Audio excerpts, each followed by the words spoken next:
Bueno, hola a todas y a todos y gracias por venir. Bueno, yo primero les comento un poco cómo surgió esta idea. Con Esteban estamos ambos en la Asamblea de Intelectuales de Apoyo al FIT y al Frente de Izquierda, al FITU.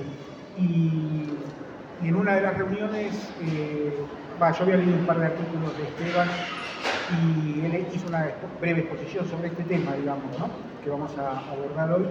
Y me pareció interesante y se me ocurrió, charlando acá con las chicas de acá del centro, se me ocurrió la idea de hacer una charla. Originalmente, esto lo comento por lo que voy a decir después, originalmente habíamos pensado también invitar a otro compañero que es docente de acá, pero no podía por tema de horario. Entonces, bueno, vine yo, pero él era más especialista en relaciones internacionales que yo. Yo no trabajo en el terreno de las relaciones internacionales, así que voy a hacer hoy una introducción, tirar algunos ejes y después le dejo la palabra a Esteban, que viene trabajando hace rato ya y escribiendo sobre en general, sobre internacionales y sobre este tema en particular del conflicto de Trump con China, ¿no? Lo primero que quería hacer era reconstruir un poco la historia de este conflicto, porque, bueno, este Trump es un Trump reloaded, es un Trump que retoma una línea que ya había desarrollado en la presidencia anterior, entre el 17 y el 20, ¿no? Antes de Biden, digamos, ¿no? Entonces ya tiene toda una historia este conflicto con China y todo el conjunto de cosas que hay alrededor del conflicto con China. Ya en aquel momento, y este primer comentario, con la campaña aquella o la consigna aquella de American First, ¿no?, de Trump, en su propia campaña electoral ya, pero después, una vez en el gobierno, mostró el perfil general, después paso a los hechos, el perfil general que es, bueno, es una extrema derecha, pero nacionalista, con rasgos nacionalistas, aislacionistas. Y quiero primero aclarar qué quiere decir nacionalista en el caso de ellos los norteamericanos, de la tradición norteamericana, que no, por ahí para nosotros suena distinto, otra cosa el nacionalismo, ¿no? En los hechos de la historia norteamericana, en la ideología, la historia de la ideología norteamericana, siempre hubo como uno de los clivajes, siempre fue en los internacionalistas más liberales, o neoliberales hoy sería, ¿no?, y otra ala de la propia burguesía, ¿no?, más nacionalista, proteccionista. Esto viene desde la época de la guerra civil, o sea, se remonta a toda una tradición histórica, digamos, ¿no? Y un poco Trump viene a expresar eso en las condiciones de la nueva derecha, digamos, como miembro de la nueva derecha, ¿no? Ya en esa primera presidencia, el nacionalismo, que por ahí uno de los rasgos que nosotros asociamos en los países centrales con el nacionalismo es el imperialismo más feroz, digamos, ¿no?, el belicismo. Paradójicamente, en el caso de Trump, no. Los demócratas suelen ser más belicistas que los republicanos en general en los Estados Unidos. Así que es un fenómeno peculiar esto, ¿no?, más aislacionista que internacional, que belicista en el terreno externo, ¿no? No, les decía, ya en esa primera presidencia surgió un poco, se planteó esto de la guerra con China, ¿no? Ya había habido un episodio inicialmente de lanzamiento de aranceles al acero, al aluminio, que afectaban a China y también, digo porque ahora vuelve a ser parecido, a México. O sea, él cuestionaba el papel de China, pero también cuestionaba el papel del Tratado de Libre Comercio, ¿no?, con las Américas.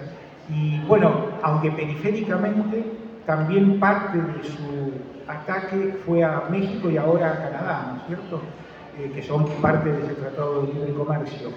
Segunda cosa de esa época, bueno, y por supuesto, esa guerra, ese inicio de guerra comercial a comienzos del 2018 fue arancelaria, etcétera, se recupera y continúa hoy, sobre todo desde febrero, con el nuevo ataque arancelario que ya es delirante, es muy superior, mucho más profundo al anterior. Estamos hablando ahora del 145% de aranceles, la respuesta china al 125%, que no es proteccionismo o poner aranceles, es interrumpir el comercio bilateral, porque esos niveles de aranceles obviamente eso interrumpiría si se implementa definitivamente el comercio, ¿no? En el caso del Tratado de Libre Comercio menos agresivo, pero de todos modos también vuelve a estar en juego también ahora, ¿no? Aquella vieja ofensiva que se inició en el 18 un poco se diluyó, me da la impresión a mí, con la crisis global de la pandemia, ¿no? Un poco que la crisis global de la pandemia diluyó esas iniciativas de aquella época de Trump, y ahora las retoma con fuerza apenas asume, ¿no? Lo segundo es que ya estaba en esa época y vuelve a estar ahora presente, ahora también más brutalmente, es una especie de inicio de distanciamiento de Trump respecto de la Unión Europea. Eso también lo vuelve a poner en juego ahora. Lo había aparecido ya en esa época, por ejemplo, con el apoyo al Brexit, ¿no? de Inglaterra, la salida de Inglaterra del Brexit, y con su posición general, o su actitud general frente a la OTAN. Y ahora vuelve nuevamente, claramente, a aparecer en escena, sobre todo después de la última, voy a volver a aludir a eso porque es un evento increíble, la entrevista que tuvo con la entrevista de febrero, ¿no? Con Zelensky, donde se distancia de Zelensky, se acerca a Putin y deja pagando a la Unión Europea, porque es lo que hizo, dejarla pagando a la Unión Europea, ¿no? Y poniéndola a la Unión Europea en la situación en una obligación de rearme, porque al distanciarse, al dejar de subsidiar la defensa europea, como lo presenta él, bueno, los europeos se ven un poco forzados a lanzarse a la posibilidad de un rearme, que ya está en marcha, ¿no? Entonces también ese distanciamiento respecto de la Unión Europea actual viene de aquella época del Brexit y de todas esas movidas, ¿no? Y lo tercero es esto de la reconstitución de la relación con Putin y con Rusia, ¿no? Que hubo algo así como un acercamiento ya en la primera presidencia, que no prosperó mucho, pero ya viene desde ese momento, ¿no? El apoyo de Trump a la anexión de Crimea, por ejemplo, en esa época, ¿no es cierto? Entonces había ahí ya un primer paso de acercamiento que hoy, después de la entrevista con Zelensky, es manifiesto, ¿no? El viraje de Estados Unidos sobre la guerra de Ucrania. Después podemos conversar sobre la guerra de Ucrania en particular, pero es brutal, digamos, ¿no? Después de Estados Unidos, durante la presidencia de Biden, bueno, a través de la OTAN colaboraron con Zelensky en la resistencia a Putin. Ahora pega un giro sorprendente y se acerca a Putin y lo deja, en este caso, pagando a Zelensky, digamos, directamente, ¿no? Además que es un acercamiento a Putin que el propio Putin y los demás burócratas del gobierno de Putin reconocieron claramente y festejaron como un acercamiento de Estados Unidos a ellos, ¿no? Entonces, bueno, todos esos elementos ya estaban y vuelven reforzados en esta nueva presidencia de Trump, ¿no? Con esos ejes, ¿no? ¿Y qué pasa con China y Rusia en ese juego? Es obvio que el objetivo militar, entre comillas, ¿no? del nuevo ataque proteccionista de Trump es China. Eso es obvio, el principal enemigo. También está esa que yo mencionaba al Tratado de Libre Comercio, pero el principal objetivo claramente es China. Quizás una forma de interpretar su viraje en la guerra de Ucrania sea eso, sea acercarse a Rusia para romper la alianza entre Rusia y China, digamos, ¿no? Que China venía efectivamente apoyando a Rusia en la guerra de Ucrania, bueno, tratar de poner una cuña entre Rusia y China para aislar a China, no solo para aislarla en términos de comercio internacional, sino para aislarla en términos también geopolíticos, digamos, ¿no es cierto?, acercándose a Putin, ¿no? Un último comentario y le doy la palabra a Esteban, que va a poder profundizar mucho más en todos estos puntos, ¿no? ¿Hasta dónde va a llegar, hasta dónde va a llegar esta escalada? Ahí hay dos elementos que me parecen interesantes. Por un lado, el hecho de que Trump, como otros líderes de las nuevas derechas, ataca, su política es desde el primer día que asumió, es lanzar innumerables iniciativas, atacan todos los frentes, digamos, igual que Milei, atacan en todos los frentes y después ven qué queda de todo eso. O sea, no necesariamente el 145% de aranceles va a mantenerse, a sostenerse, ¿se entiende? Lanza un ataque y después ve qué recoge, qué negocia cada uno, si pueden negociar todos y no negocia China sin éxito, ¿sí? Entonces no se sabe qué de todo esto es un ataque político simplemente para negociar y que están dispuestos a sostener el gobierno de Estados Unidos, ¿no? de todo este terreno. Eso en términos políticos, en términos más económicos, objetivos, también es difícil pensar hasta dónde se puede sostener una guerra comercial de este tipo, pero en términos económicos, no en términos de interdependencia, de la ruptura de las cadenas globales de valor que implica romper el comercio internacional de esta manera, digamos así, ¿no? Hasta qué punto contradice, es manifiesto que contradice los intereses de capitales norteamericanos en todo esto, ¿no? Bueno, ahora se fue Musk, ¿no? Eso es un indicador quizás de esto, ¿no? El alejamiento de Musk. Y sobre todo el capital más dependiente de las norteamericanos, dependiente de las exportaciones chinas y todo lo que es electrónica, etcétera, ¿no? Entonces ahí hay todo un límite objetivo que tiene que ver con la integración económica del mercado mundial que le pone límites a este tipo de políticas proteccionistas también, ¿no? Y un último comentario sobre la situación sobre la Argentina, digamos, ¿no? Para abrir también el debate si eso es lo que interese por ahí más.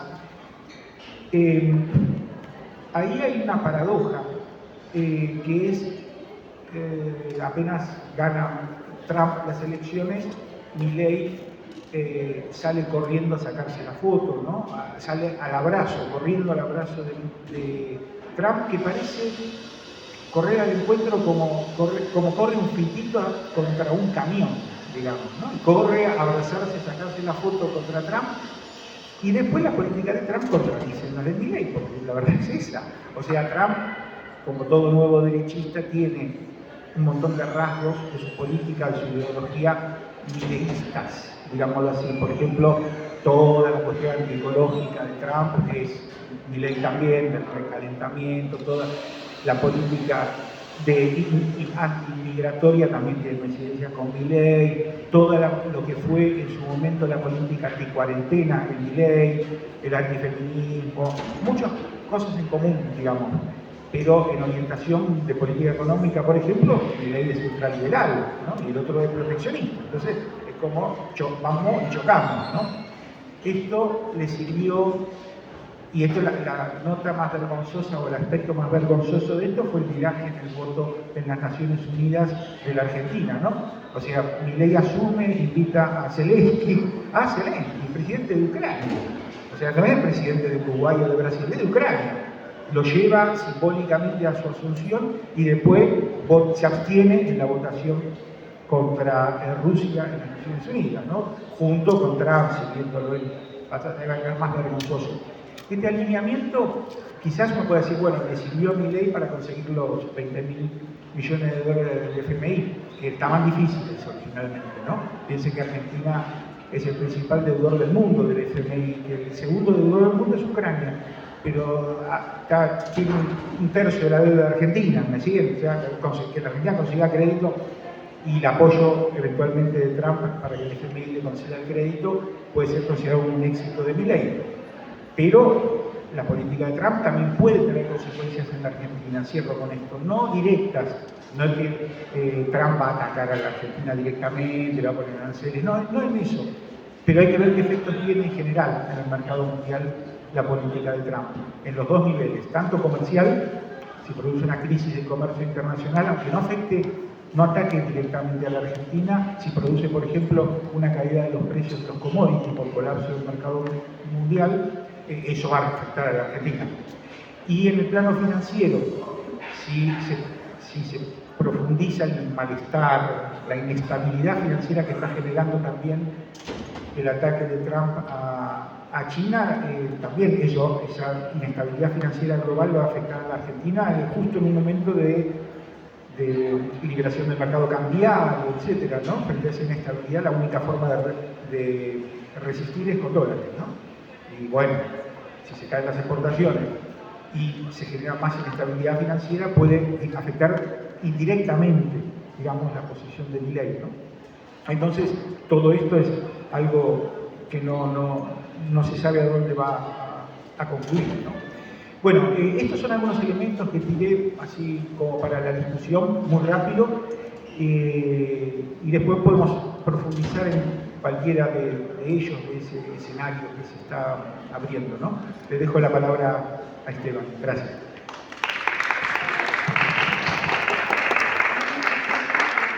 Muchas gracias, Alberto. Muchas gracias por la invitación.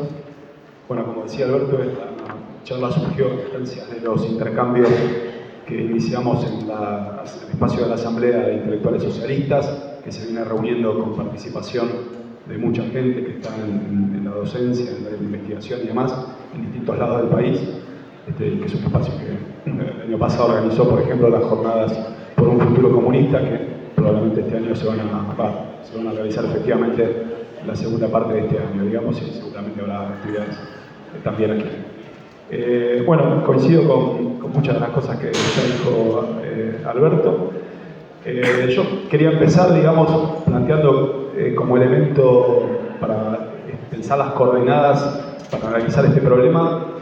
Hoy hay una serie de categorías que vienen, que son propuestas para dar cuenta de una situación muy compleja, con muchas aristas de la situación internacional, que se busca caracterizar hablando de policrisis, permacrisis, distintos conceptos que buscan hablar de una crisis que efectivamente es multidimensional, digamos, donde hay distintas temporalidades, digamos, pero tenemos el problema de lo geopolítico, que viene actuando con distintos momentos de crisis de los últimos 20 años por lo menos, digamos, o podríamos incluso ir más atrás, la temporalidad de la crisis económica, digamos que hubo un momento en 2008 y los años que siguieron de amenaza de depresión económica y una estabilización posterior, pero con una serie de efectos que se siguieron viviendo desde entonces. Eso derivó en crisis políticos-sociales que atravesaron todo el mundo, pero sobre todo el mundo occidental, digamos, que es donde esa crisis había pegado más fuerte, digamos. Tuvimos la crisis de los regímenes neoliberales y después su reciclado, ¿no? Porque estas nuevas derechas que aparecen son rabiosamente neoliberales en muchos aspectos de la política económica, en otros no lo son, pero son de apoyo a desigualdad, políticas regresivas y demás. También hubo momentos de crisis por izquierda, aunque no llegan a ser en momentos gubernamentales, salvo quizás el caso de Syriza, que llegó al gobierno en Grecia en 2015 y capituló a los pocos meses a una política de ajuste ortodoxo, que era lo que había prometido ponerle fin, digamos. La idea de ponerle fin a la austeridad en 3 meses se transformó en hacerse un gobierno de la austeridad. Bueno, esa policrisis, permacrisis, yo he usado en algunos artículos la idea de caos sistémico, que viene de las teorías del sistema mundo, y yo creo que se puede relacionar con lo que piensa, por ejemplo, León Trotsky cuando habla de un equilibrio capitalista en tensión o roto, digamos, y para pensar ese equilibrio capitalista, que no es una teoría del equilibrio estático, digamos, sino una teoría de cómo se relacionan el aspecto de las tendencias de la acumulación de capital, el aspecto de las relaciones sociales, cuando la burguesía puede dominar y cuando su dominio se ve amenazado, y el aspecto de las relaciones interestatales, digamos. Bueno, yo creo que ahí puede haber un diálogo posible entre eso y la idea de caos sistémico, que es como la teoría del sistema mundo intenta pensar esos momentos donde hay un determinado orden que está en crisis, que no se puede sostener, que por todos lados genera explosiones, porque centralmente está organizado alrededor de un esquema económico y de un dominio geopolítico que ya no se puede, no puede dar respuesta a los problemas que surgen, como podría ser ahora el caso de Estados Unidos, y tampoco se han gestado, se han fortalecido suficientemente ninguna alternativa, digamos. Y no se puede ver, a veces hay un riesgo en el esquema del sistema mundo de ser medio mecanicista, digamos, y plantear una relación demasiado, quizás, como riesgo, digo, no todos los autores son iguales, digo, pero una idea de las sucesiones más o menos ordenadas, ciclos hegemónicos y demás, yo no sé si lo suscribiría, pero me parece que pensar hoy en términos de algunas de estas categorías, policrisis, permacrisis, caos sistémico y demás, todas hablan de un momento de mucha incertidumbre, de mucha inestabilidad, de mucha dificultad de la clase dominante para gobernar y de muchos efectos donde el capitalismo hace crisis en distintas dimensiones, donde tenemos que incluir también otras temporalidades como la crisis ambiental y demás, donde la propia crisis ambiental se vuelve crisis para el dominio de la burguesía por los desastres ambientales que va generando, que cada vez son más explosivos y se transforman en crisis económicas, sociales o revoluciones. Digo, las revoluciones de Medio Oriente, muchos las asocian muy estrechamente y con bastante razón a los efectos de calentamiento global y de sequías y demás. No es para detenerse en eso, pero me parece que este punto de la crisis sistémica, el caos sistémico, desorden mundial, policrisis, es un marco necesario de partida. Y sobre todo porque este problema que de la relación, un aspecto central de ese desorden mundial o caos sistémico tiene que ver con la manera en la que la potencia dominante de Estados Unidos está respondiendo a lo que es una percibida y real crisis de su capacidad de seguir siendo potencia dominante, con los límites que tiene esa crisis, ¿no? Porque cuando uno va a medir cuál es la relación de poder de Estados Unidos, uno encuentra que hay un claro retroceso respecto del pico que tuvo Estados Unidos de poder, obviamente en la Segunda Guerra Mundial, digamos, donde el mundo occidental estaba destruido y fue Estados Unidos el que estableció los términos de la reconstrucción de posguerra, y frente a eso tenía obviamente la competencia que fue la rivalidad soviética, pero en el mundo capitalista era el mandamás indiscutido. También tiene una situación de claro retroceso si comparamos el panorama actual con el momento donde se habló de una superpotencia única, es decir, el momento de la caída de la Unión Soviética, donde quedó Estados Unidos como el único actor verdaderamente global. Ahora, si miramos las medidas de poder duro, digamos, poder militar, poder financiero, que tiene que ver con el dominio de su moneda, de sus bancos, poder de su comercio y de su PBI, y todas esas medidas, uno comprueba que todavía la relación entre Estados Unidos y el resto, que hay que llamarlo así, Estados Unidos y el resto, es abrumadora. Digo, China viene segundo, supera a todo el resto, contando todas esas medidas, militar, económico, bancos, etcétera, pero es un segundo lejos, digamos. Gran Bretaña, Alemania, todos los países que no vamos a llamar imperialistas, están ahí en un pelotón con China, China lo supera un poco, pero todos bien lejos de Estados Unidos. Digo. Entonces, ese es el límite, si se quiere, para el retroceso. Ahora hay un retroceso real y hay una percepción de ese retroceso que se hizo más aguda después de la crisis de 2008. Digamos. Después de la crisis de 2008, que tuvo un epicentro en Estados Unidos, que estuvo al borde de ser una gran recesión, una gran depresión, perdón, que fue una gran recesión, que solo se compara en términos de los costos económicos a la Gran Depresión, no fue eso porque se actuó rápidamente, se hizo un activismo en materia fiscal y materia monetaria que fue completamente novedoso y sin comparación con lo que se había hecho desde la Gran Depresión, y se evitó efectivamente una Gran Depresión, pero con toda una serie de costos políticos, sociales. Se salvó a los bancos, pero no se salvó a los trabajadores, entonces se aumentó la desigualdad social, aumentó la precariedad, etc. Y bueno, todo eso derivó en la crisis política, ¿no? Porque entonces la dificultad creciente de la clase dominante para generar hegemonía se tradujo en la posibilidad de Trump para avanzar el Partido Republicano y gobernar. Y por izquierda también apareció Bernie Sanders, que no llegó a hacer nada parecido, pero obligó a una parte del Partido Demócrata a cambiar su discurso y surgió una bancada de legisladores más identificados, digamos, con posiciones más de izquierda, digamos, de izquierda social liberal, pero de izquierda, digamos. En ese marco, estos serie de elementos tienen que ver, y en última instancia esa crisis política, social, lo que genera Trump para el esquema de gobierno, ha exacerbado algo que ya venía de antes y que tiene que ver con algo que planteaba Alberto. Digo, hay ciertos divisiones que son bastante históricas, digamos, en la clase dominante y los estratos dirigentes de Estados Unidos cómo se tiene que parar Estados Unidos frente al mundo, donde hay posiciones de larga data que dicen que Estados Unidos no puede pretender ocuparse de todos los asuntos del mundo, porque eso tiene muchos costos para Estados Unidos, digamos, que Estados Unidos tiene que defender sus intereses y no ser el gendarme global. Esa posición existe desde siempre. Ahora, de lo que hemos visto desde el 2000 en adelante, desde que primero vinieron los llamados neoconservadores con sus planes del proyecto para un nuevo siglo americano, que implicaba meterse de manera delirante en todo el mundo para rediseñar los países en beneficio de Estados Unidos, por ejemplo en Medio Oriente. El proyecto del nuevo siglo americano tenía planeado Irak antes de que ocurriera Afganistán, después ocurrió, antes de que ocurrieran las Torres Gemelas, después ocurrieron las Torres Gemelas, se invadió primero Afganistán con la excusa de los talibanes, después vino Irak, después iba a seguir Irán, y no sabemos porque, bueno, entró en crisis ese esquema, digamos, pero entonces ya había un sector que buscaba esa línea, que era la radicalización del intervencionismo norteamericano en el mundo, y que, como decía Alberto, está muy asociado a los demócratas, aunque no solo, también hay republicanos que van por esa línea, y del otro lado, sectores más aviacionistas, digamos, que tiene que ver con disputas de lo que tiene que ser el lugar de Estados Unidos en el mundo y también de la economía política y las políticas sociales y demás. Bueno, esa división se volvió una división enorme a medida que se fue exacerbando la percepción de esta crisis, de la posición en la que está Estados Unidos en el mundo, de esta idea después de la crisis de 2008, de que Estados Unidos retrocedía y China aumentaba posiciones, porque después de la crisis de 2008, entre otras cosas, lo que pasó fue que China se volvió el gran motor para la recuperación de la economía mundial, digamos, de los países emergentes sobre todo, digamos.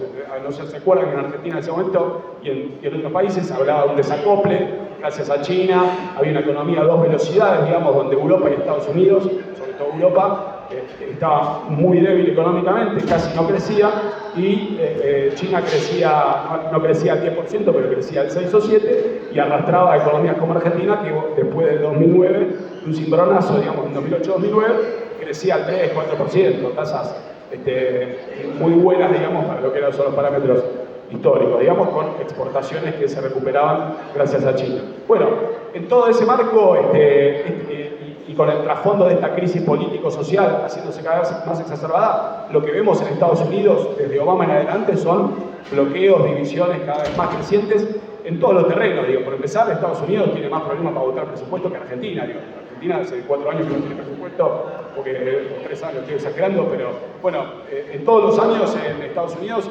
se produce lo que se llama el cierre del gobierno, porque no se pueden poner de acuerdo en cómo se va a votar los planes de endeudamiento y de gasto del gobierno, y entonces hay por lo menos 15, 20 días donde está paralizado el gobierno. Solamente algún que otro año se logró evitar eso, pero casi en los últimos 10 años, casi todos los años ocurre, digamos, y ocurre con los demócratas en el gobierno, y ocurre con los republicanos en el gobierno, con todos. Y bueno, también lo mismo en la política exterior, y centralmente en el aspecto de cómo responder a China, vimos el mismo zigzag. Donde hay una continuidad, digamos, la continuidad es la hostilidad creciente, digamos. Estados Unidos percibe la amenaza de China, es una amenaza que hoy tiene mucho de percibida más que de real, por esta diferencia que plantea en términos de poder, pero sin duda es una amenaza en términos de que China cada vez más se vuelve un prestamista del mundo, cada vez más despliega inversiones y moldea las formas de producción en todo el mundo en su beneficio, se pelea por las materias primas, busca mercados, hace poder blando en el sentido de transformarse, hacer acuerdos de seguridad, de cooperación, etc. Y bueno, y todo eso Estados Unidos lo ve como avances en detrimento de Estados Unidos, que lo son, digamos. Entonces, la continuidad en el marco de los zigzag ha sido hostigar a China, desde el pivote hacia con el que empezó Obama en 2012 en adelante, cada administración de Estados Unidos ha dado un paso más en avanzar contra China. O sea, esto no empezó con Trump, sino que empezó antes de Trump. Trump, como decía Alberto, cuando lanzó su guerra comercial, lo radicalizó. Después es cierto que esa guerra comercial tuvo que avanzar y retroceder Trump, no la pudo sostener. Los propios chinos también se vieron muy sorprendidos en ese momento por la avanzada de Trump y buscaron negociar. Después vino Biden y siguió con la política de guerra comercial de una forma, digamos, más ordenada, si se quiere, pero no nos olvidemos que el año pasado le puso los aranceles más grandes a la entrada de autos de China, digamos, aranceles que ya eran del 60, 70%, lo mismo para paneles solares, toda una serie de cosas. Es decir, las medidas trumpistas en ese terreno, en muchos otros no. El gobierno de Biden fue un zigzag después de lo que había sido Trump.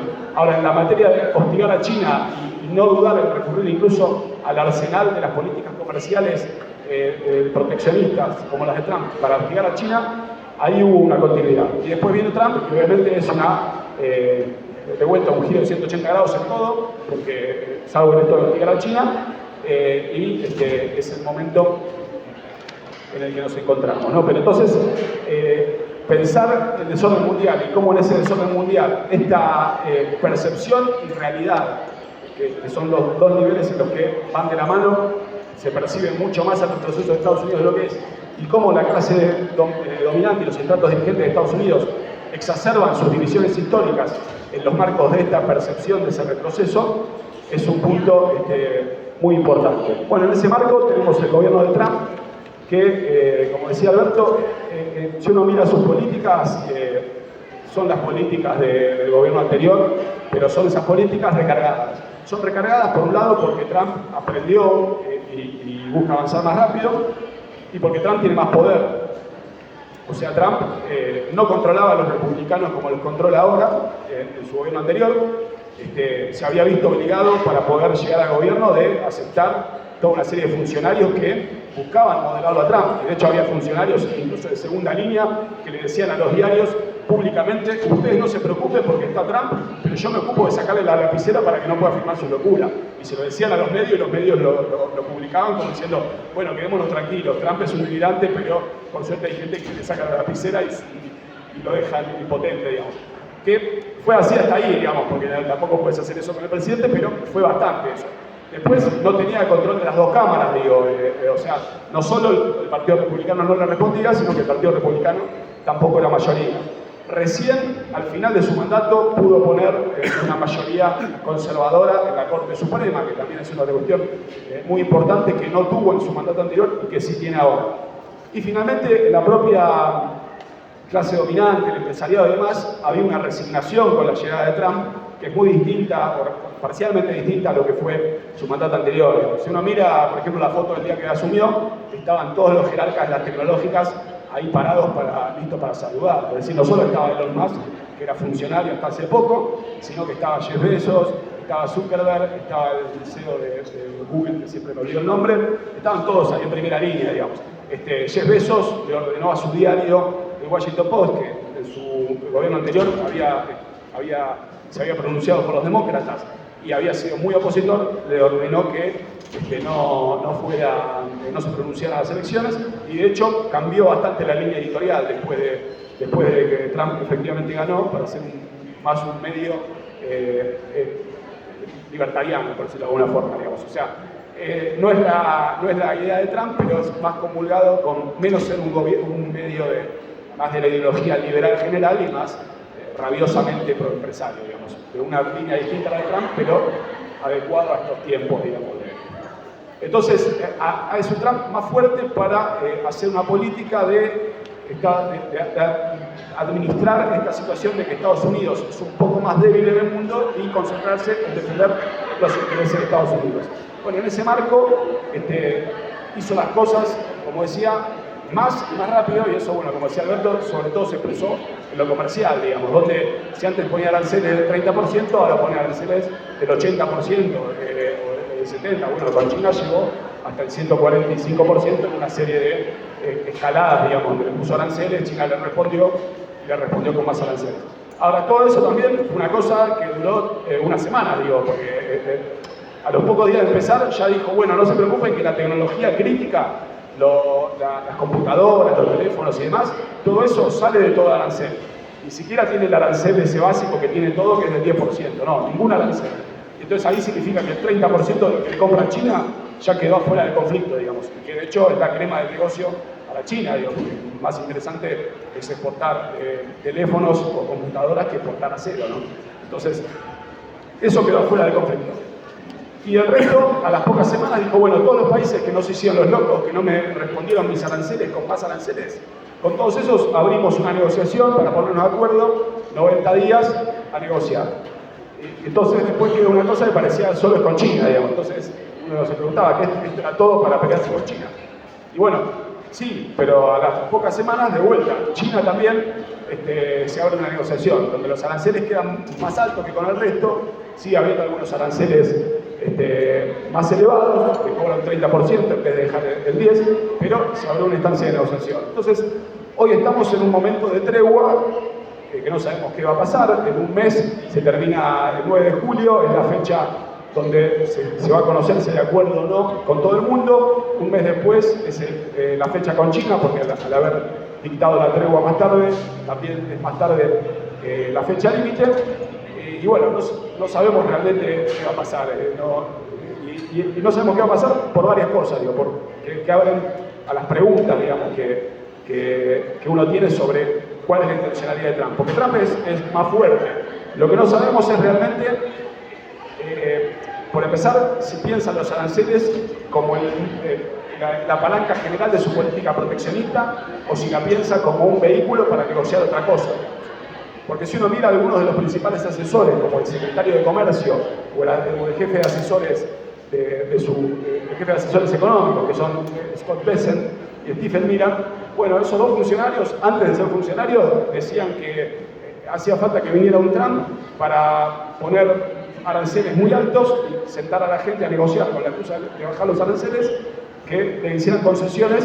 ¿Para qué? Para que Estados Unidos pudiera quedarse tranquilo en el orden monetario, digamos. Estados Unidos, como saben, y es parte de los indicadores de poder que mencionaba al principio, donde Estados Unidos es abrumadoramente superior, el dólar es la principal moneda utilizada en el mundo para transacciones y utilizada también por los bancos centrales como moneda de reserva, es decir, como aquella moneda en la cual se respaldan los sistemas monetarios de los distintos países. Bueno, Estados Unidos necesita que ese rol se conserve, digamos, necesita que todo el mundo quiera tener dólares, porque eso significa que Estados Unidos tiene enormes márgenes de autonomía para hacer su política económica. Estados Unidos, a diferencia de lo que pueden hacer todo el resto de los países, no importa cuánta deuda tenga el Estado, no importa si hay déficit, puede decir subo las tasas de interés porque necesito enfriar mi economía y que la bolsa no siga subiendo de manera descontrolada, o bajo la tasa de interés porque hay que estimular la bolsa y hay que estimular el crédito y no se tiene que preocupar por nada. Acá en Argentina, si se sube la tasa de interés, sabemos que se va a fortalecer la moneda nacional, que va a haber carry trade y que entonces van a entrar un montón de dólares que van a hacer que sea menos competitiva la economía. Bueno, no tiene sentido meterse en eso, pero acá hay cero autonomía, digamos. Si uno toma una política monetaria, te afecta por el lado externo. Estados Unidos no tiene que preocuparse de nada de eso y no lo tiene que hacer gracias a que el dólar es la moneda que quiere usar todo el mundo, digamos. Esto obviamente se le puede poner algunos límites, no es tan así siempre, hay algunas restricciones, pero el hecho de que la moneda sea reserva mundial le da enormes márgenes de autonomía. Entonces Estados Unidos quiere conservar eso, pero no quiere pagar los costos de eso. Porque ¿cuál es el costo de que tu moneda sea reserva mundial? Que probablemente sea una moneda perpetuamente muy fuerte, digamos, y es lo que le tiende a pasar a Estados Unidos. No siempre, digamos, pero en general su moneda tiende a estar fuerte en el sentido de que los precios norteamericanos son caros respecto a los precios del resto del mundo, digamos. Y no solo respecto de los precios de los países subdesarrollados, dependientes y demás, que tienden crónicamente a tener sus monedas bastante depreciadas, sino también respecto a los países más ricos, digamos, o sea, salvo, no sé, Japón y Gran Bretaña, que también crónicamente tienen monedas muy fuertes, con respecto al resto de los países, Estados Unidos tiende a ser caro. Entonces, si uno sigue lo que piensa esta gente, podría ser que lo que está buscando Estados Unidos con los aranceles no sea una política proteccionista basada en aranceles, sino un acuerdo para que el resto de los países, empezando por China, siguiendo por la Unión Europea, Japón y demás, se comprometan a hacer que sus monedas sean fuertes frente al dólar, sin que se vea cuestionado al mismo tiempo el rol del dólar como moneda mundial. Porque obviamente Estados Unidos podría buscar lo mismo bajando las tasas de interés y inundando el mundo de dólares. Pero si hace eso y no lo hace con acuerdo el resto de los países, puede ser que acelere los movimientos que lentamente se vienen dando hace bastante tiempo de salida del dólar o búsqueda de otras monedas que sustituyan al dólar.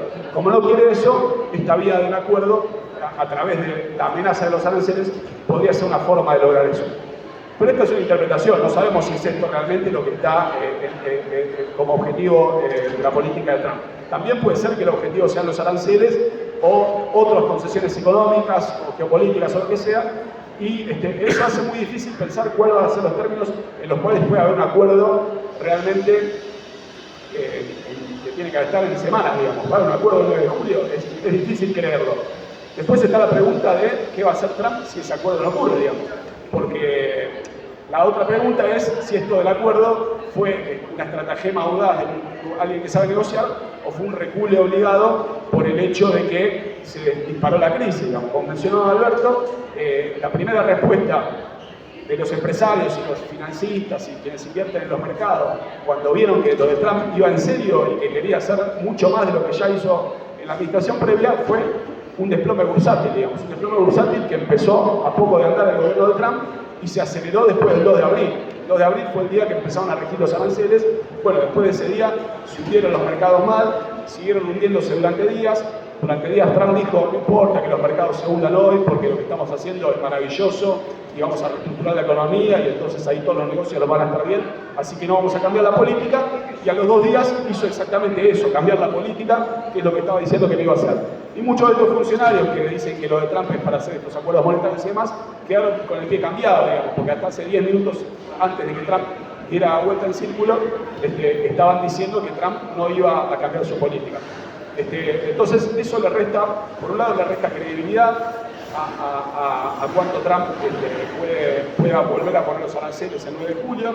Después está la falta de credibilidad que tiene Trump, otra cosa que decía Alberto, lo mismo que Trump cuestionó ahora, por ejemplo, las relaciones comerciales con Canadá y México, es lo que él renegoció en 2017, digamos. En 2017 reemplazó el llamado NAFTA por el TEMEC, un nuevo acuerdo entre México, Canadá y Estados Unidos, y dijo que el TEMEC era maravilloso. Bueno, hoy resulta que el TEMEC también es parte de las políticas comerciales abusivas que otros países tienen con Estados Unidos y que hay que cambiarlo.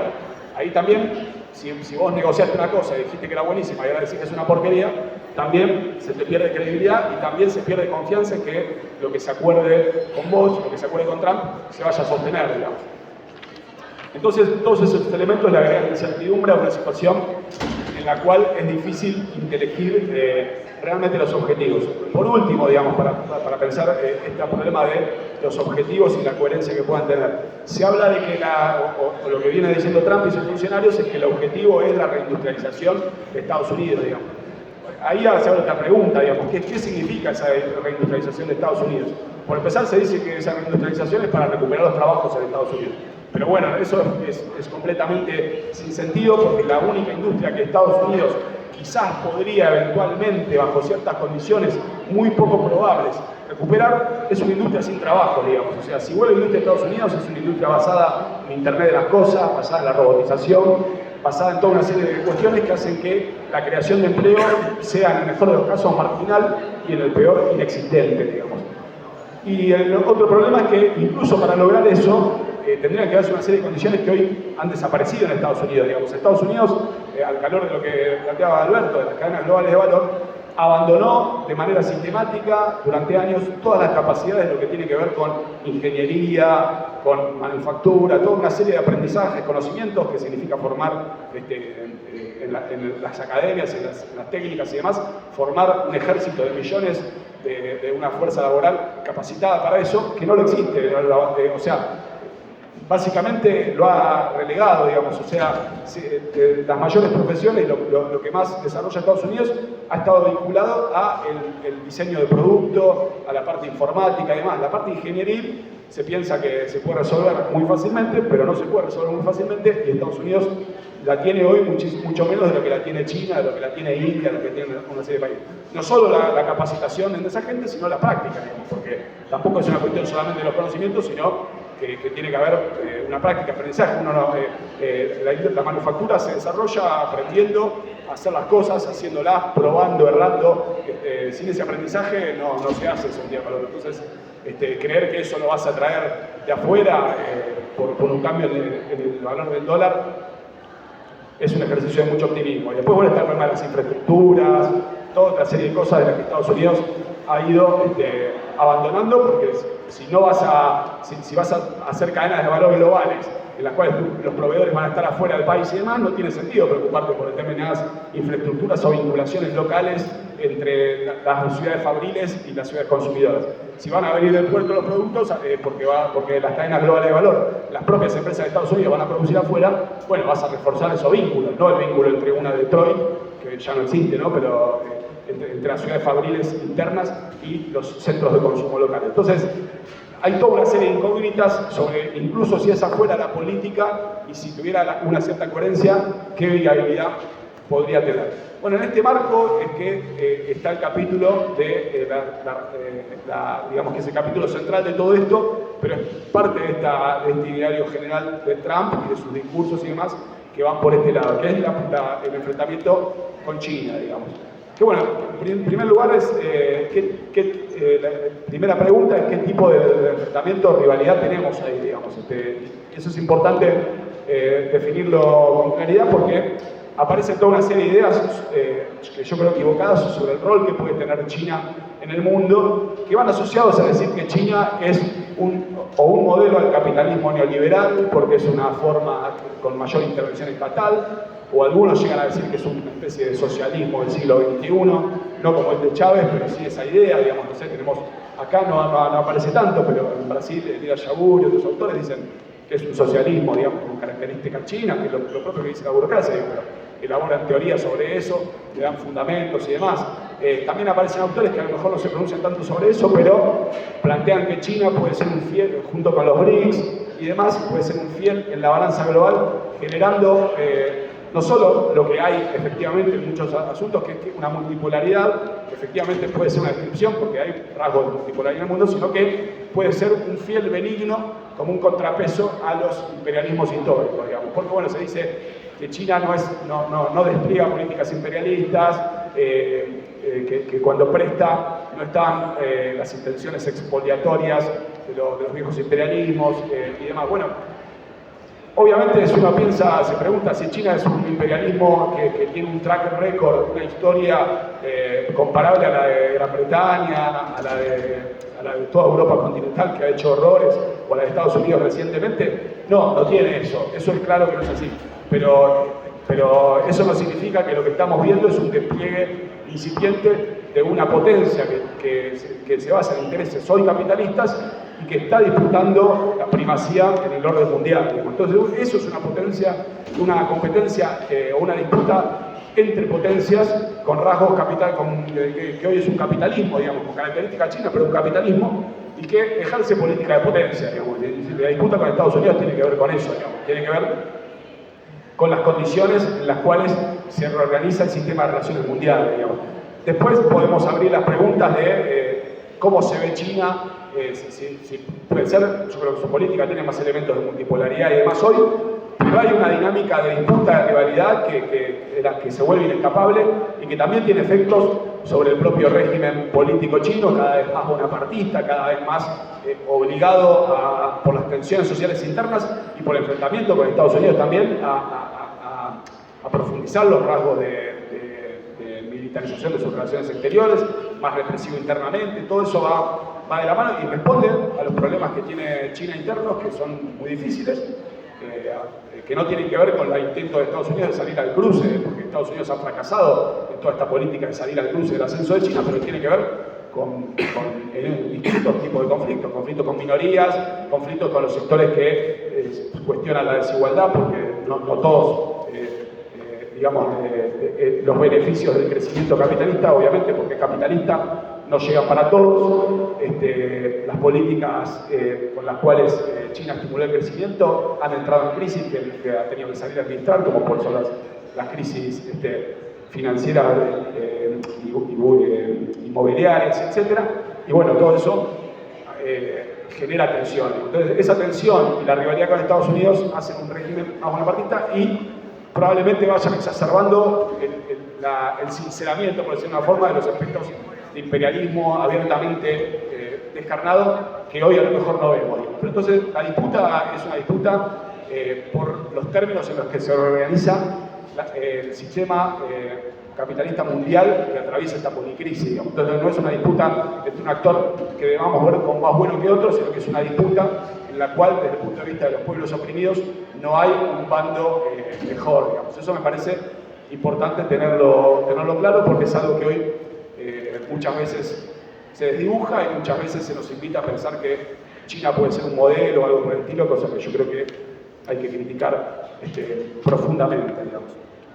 Bueno, en este marco yo creo que si uno piensa cómo llega Trump 2.0 al conflicto con China, hay una máxima que se le atribuye a Sun Tzu sobre el arte de la guerra, que es conócete a ti mismo y conoce a tu enemigo, o al revés, o conoce a tu enemigo y conoce a ti mismo. Pero bueno, ninguno de esos términos parece haberlos cumplido muy seriamente esta administración, digamos, porque fue a esta guerra comercial donde el eje está en China y los funcionarios de Trump, en los primeros días de la aplicación de los aranceles, decían, bueno, China va a tener que resolver cómo le vende lo que le vendía a Estados Unidos, porque somos el principal mercado mundial. Eso es cierto, digamos, o sea, Estados Unidos es el principal mercado mundial, es un mercado muy apetecible, pero el problema que tiene, y es lo que no parecen haber considerado con toda seriedad estos funcionarios, es que cómo podría Estados Unidos comprar lo que le compra China, digamos, porque es cierto que o sea, ser el principal mercado mundial es una ventaja, pero también significa que tenés que abastecerte de las mercancías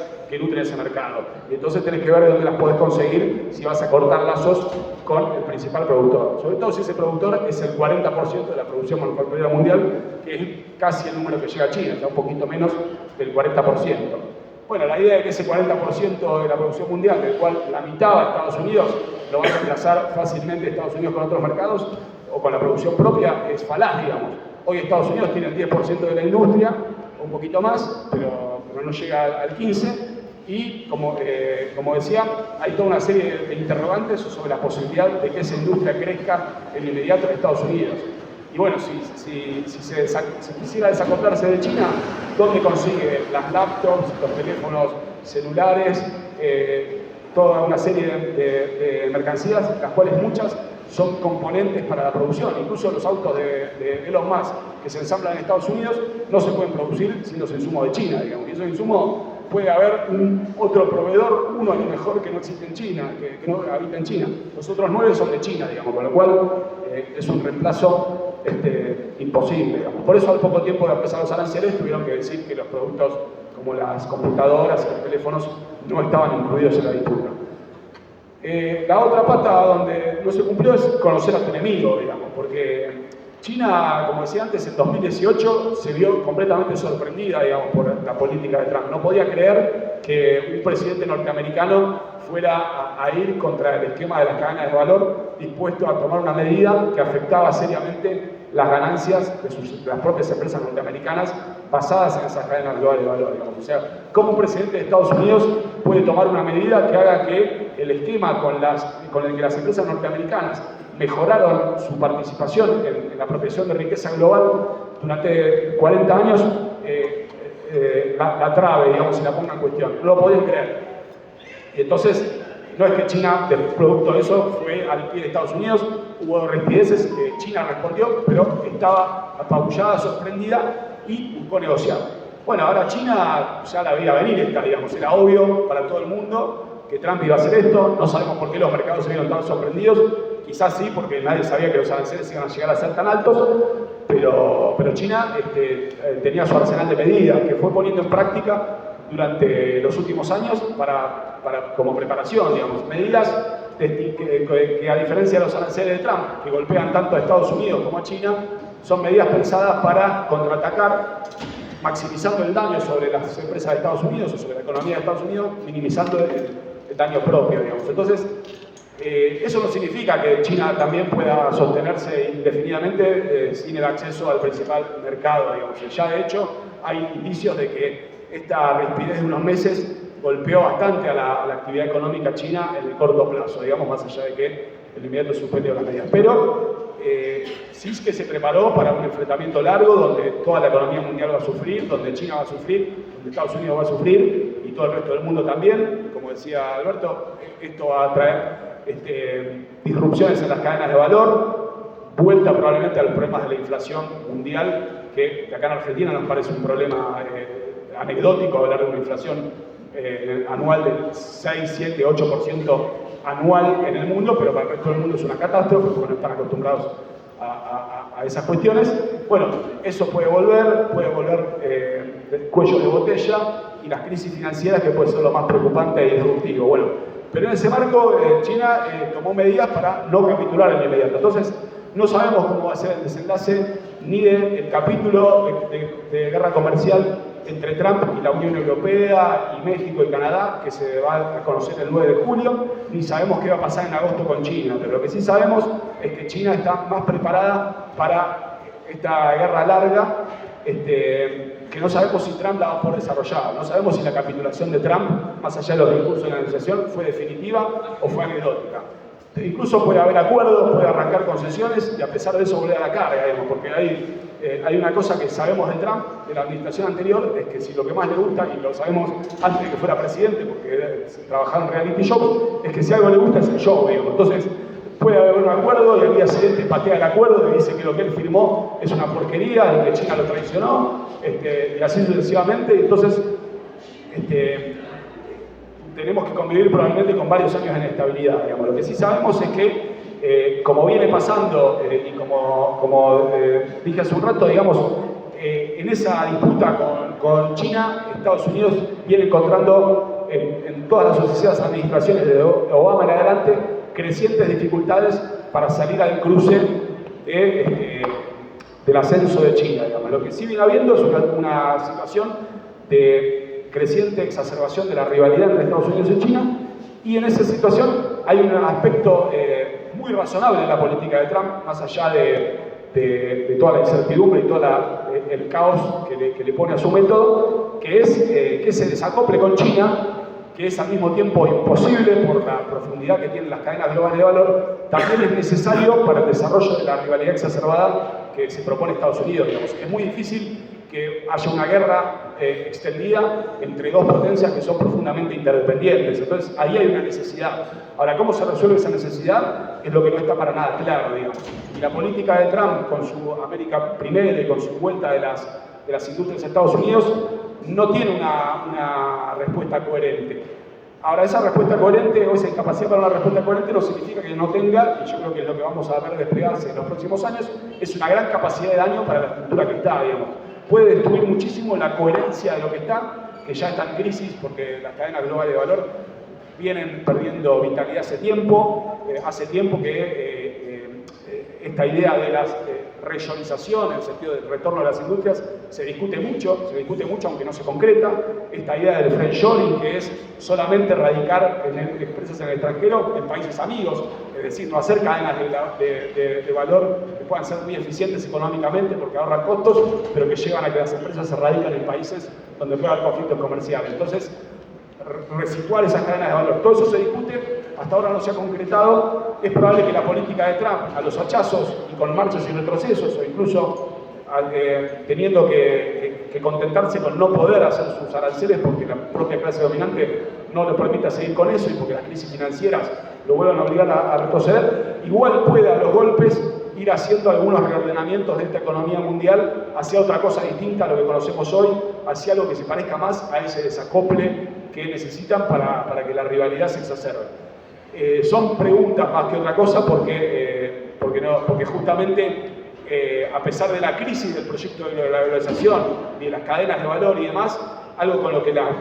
corporaciones transnacionales de Estados Unidos, pero también las de Europa y las de Asia y demás ganaron un montón, es algo que estratégicamente fue muy beneficioso y que no aparece un reemplazo coherente y prometedor para eso desde el punto de vista de los negocios de la burguesía. Entonces, Trump golpea contra eso sin proponer algo distinto y ahí tenemos otro elemento de un desorden mundial que se va a seguir desarrollando y que hay que ver en ese marco. Lo que tenemos que ver y que tiene que ver con lo que decía de la disputa entre China y Estados Unidos, no hay bandos progresivos, no es que frente a Trump puede haber un bando burgués como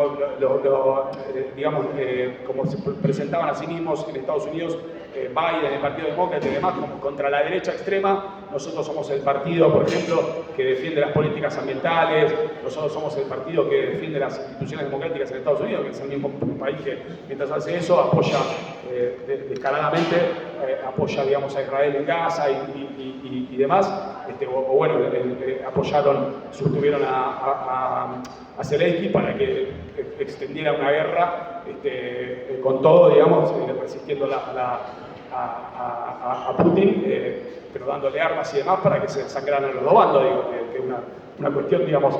Pero bueno, no hay un bando ni en la disputa de proyectos imperialistas en Estados Unidos, ni en su enfrentamiento con China y demás, hay un bando progresista de ningún tipo desde el punto de vista de la perspectiva de los pueblos oprimidos. Necesitamos responder con una construcción de un proyecto internacionalista, socialista, antiimperialista, que es la única manera de que este caos sistémico, digamos, donde las salidas reaccionarias de arriba se vuelven cada vez más peligrosas, podamos contraponerle otra cosa, digamos. Bueno, quedaron abiertas algunas cosas, ahí Alberto habló sobre Ucrania y demás, pero bueno, no quería monopolizar más el micrófono, así que hablamos de intercambio y después de interpretación.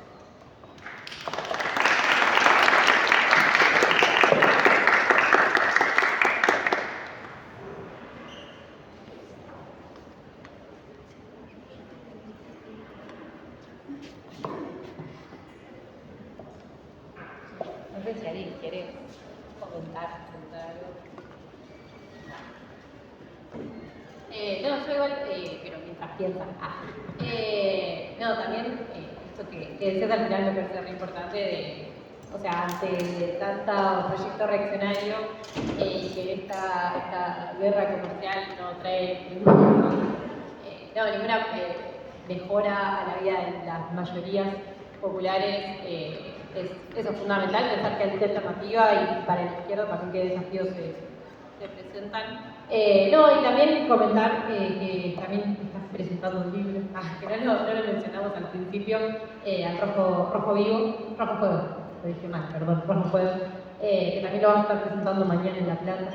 Que nada, también hace parte a toda la producción que venimos teniendo desde el IPF, que están los libros ahí atrás, desde literatura, pero también retomando un montón de reflexiones y debates que hacen a nuestra tradición y también a actualizar toda la teoría de la izquierda para pensar eso, qué desafíos tenemos en el presente. Y que, bueno, nada, la charla anterior que le hicimos con compañeros de Revolución Permanente es parte de pensar esto también en un proyecto internacionalista, que eso, lo venimos construyendo con compañeros de todo el mundo, que también nos nuclea la izquierda diaria, así que también dejar esa recomendación, y que en Argentina concretamente votamos lanzar la Red Nacional de Clave Roja, que tiene que ver esto con poner agrupaciones estudiantiles también en todo el país, que retomen estos debates, que retomen esta tradición, y la necesidad también en la juventud, en un mundo que no nos ofrece nada, poder pelear otra perspectiva, pero dejar el micrófono abierto para preguntas y demás.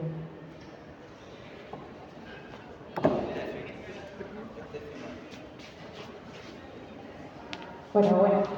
No, yo quería hacer una pregunta más relacionada a que, bueno, Trump cuando asume, uno de los primeros videos que salen en sus redes es casi planteando que el avance que están haciendo en la colonización de Palestina sea para ser un paraíso para millonarios, casi como un Dubái, pero Palestina. ¿Dónde queda ubicada? O sea, claramente hay una tensión económica en esas tierras, más allá de que lo quieran plantear como una guerra entre comillas, que tiene un contenido religioso. Bueno, creo que son tierras muy ricas también y que ahí hay un interés en particular de Estados Unidos sobre ese territorio. Bueno, ¿dónde queda ubicada Palestina dentro de todos los elementos que da sobre el conflicto geopolítico? ¿Y cuál es la posición de China con respecto a eso?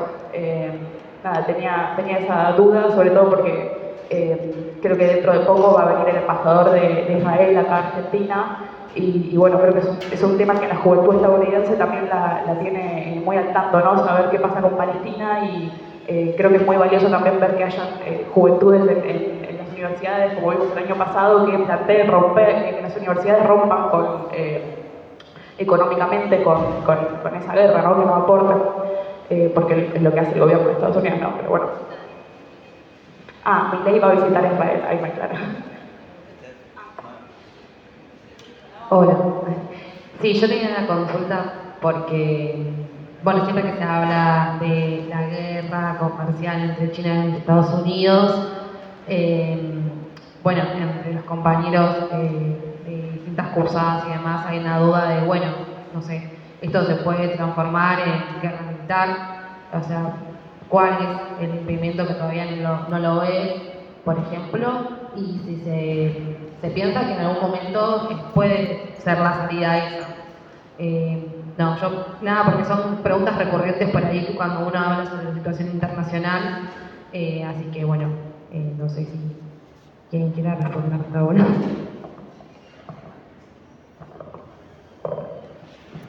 Bueno, mi nombre es Mar. Yo tenía un par de consultas anotadas, voy a tratar de ir a las más importantes para no hacerlo muy extenso.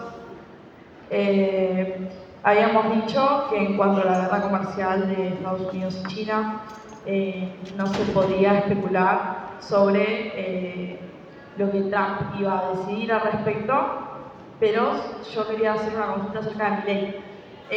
¿Se podría decir o se puede hacer alguna conjetura en cuanto a qué va a pasar entre Argentina y China en caso de dificultarse el mercado y que Argentina entre en falta de dólares y podríamos llegar a situaciones similares a las que se dieron con el dato porcino y de situaciones? Si podría imitar a Trump en su ataque, si volveríamos al FMI, cuáles serían las opciones que se harían en ese caso. Y bancamos que tenía anotado nada más por acá. Si lo del nuevo siglo, personalmente no lo había escuchado anteriormente, así que para ahondar más en ese tema, si es similar a lo que pasó en Latinoamérica durante el periodo de dictadura, cómo era más ese tema. ¿Y había más? Ah, sí, acá.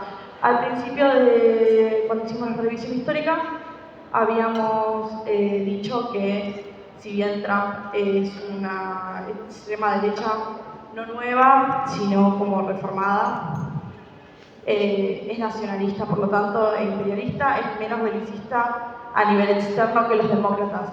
¿Cómo se representa eso a nivel interno? Porque si bien no se llegaría a un punto de, entiendo yo, capaz si ustedes lo ven distinto, de guerra civil militar dentro de Estados Unidos en este momento, sí hay un gran choque y una gran dicotomía en lo que es la política estadounidense como la grieta argentina. ¿Cómo se ve eso en republicanos y demócratas en cuanto a toda esta situación internacional? Eso es todo. Gracias.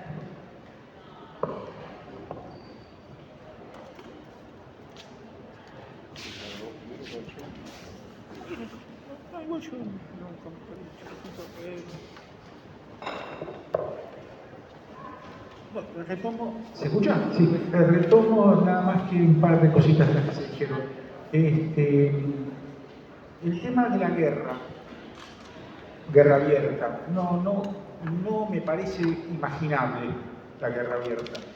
Y de hecho, incluso en la guerra de Ucrania, a pesar de que uno podría, depende cómo defina uno que alguien participa en una guerra, ¿no? Pero, o sea, Estados Unidos, la OTAN participa de la guerra de Ucrania a su manera, y también Rusia, y también China, pero enviando apoyo militar, digamos, no participando de manera directa, ¿no? Yo creo que ahí también se intentaron evitar esa posibilidad, las potencias, en Ucrania mismo, ¿no? Y no creo que esto, de ninguna manera, que es directo enfrentamiento entre potencias, entre China entre Estados Unidos y China, desemboque en una guerra. No me parece imaginable, ¿no? Una guerra directa entre potencias en ese caso. Y dos comentarios más sobre sobre cosas que surgieron y que planteó también Esteban, que me quedaron dando vueltas. Por un lado, estoy muy de acuerdo, no lo planteé porque quise hacer solo una introducción, llegar a algunos elementos y dejarle la palabra a Esteban, con esa cuestión de campista de elegir entre potencias, ¿no? De que esto nos fuerza a elegir entre potencias, ¿no? Y es realmente alarmante. Acá quizás no se conozca tanto en Argentina, pero vos dijiste Brasil. Es alarmante cómo en otros círculos de otros países, sobre todo en los independentistas, ahora hay todo un discurso de, bueno, nos tenemos que aliar con China directamente, ¿no? Como considerar a China aliado es desconcertante, ¿no? Acá no se nos, quizás no se nos trata en Argentina, pero en Brasil, donde el independentismo tiene mucha presencia, etcétera, la mayoría de los independentistas que yo escuché el año pasado, el año, son pro-chinos, directamente pro-chinos, ¿no es cierto? Como si fuera una maravilla aliarse o subordinarse a China. Y el otro punto que me dejó pensando cuando vos mencionaste el giro de 180 grados, que dijiste así que significa Trump, me quedé pensando, había que analizarlo, yo lo tiro como elemento, ¿no? En Estados Unidos no es muy común que haya giros de 180 grados. O sea, ¿qué es indicador de qué es un giro de 180 grados? Porque normalmente entre los demócratas, republicanos, etc., no hay giros de 180 grados. En los recambios de gobierno, aunque fueran reelectos gobierno o incluso con cambio republicano-demócrata, los virajes no son muy pronunciados. Hay toda la zona de acuerdo es muy grande, y las de desacuerdo son secundarias normalmente. Y acá sí, hay aparentemente, por lo menos, un giro de 180 grados, ¿no? Y a pensar, analizar, reflexionar que otra vez en la historia de los Estados Unidos fue así. Quizás con Roosevelt. Si es así, bueno, ¿por qué con Roosevelt en la crisis del 30 y por qué hoy? ¿Se entiende? Pensar porque estos virajes no son muy comunes en la política norteamericana, ¿no? Entonces habría que reflexionar por qué sucede. Eso nomás. Bueno, muy bueno este último, estoy muy de acuerdo, hay que pensar bien. Yo creo que hay que ligarlo a este problema de la crisis sistémica, como Estados Unidos es un elemento central de esa crisis sistémica que golpea dentro de Estados Unidos, pero me parece clave indagar más y pensar todas las derivaciones que surgen de ahí, porque efectivamente, si efectivamente es ese giro, estamos hablando de algo muy, muy profundo, digamos. Bueno, voy a ir un poco en orden por las cosas que fueron diciendo sobre la cuestión de Israel. Bueno, ahí hay una política invariable del Estado en Estados Unidos que no cambia con ninguna administración, que es bancar con todo a Israel y apoyar las políticas de ese Estado en Medio Oriente, digamos. Dicho esto, también con Netanyahu hay una pasada de rosca, digamos, que para el propio Estados Unidos viene siendo un elemento de crisis, y en ese sentido ha habido intentos de establecer determinados marcos de ordenamiento regional a los cuales ha sido muy difícil que Israel se aviniera, porque la continuidad de la guerra es fundamental para un mandatario que, si se termina esa guerra, probablemente va preso, pierde su gobierno y va preso, digamos. Entonces, la continuidad de esa guerra sin fin, porque destruir a Hamas y ocupar todo es un objetivo imposible, a pesar de la capacidad de destrucción que estamos desplegando, digamos.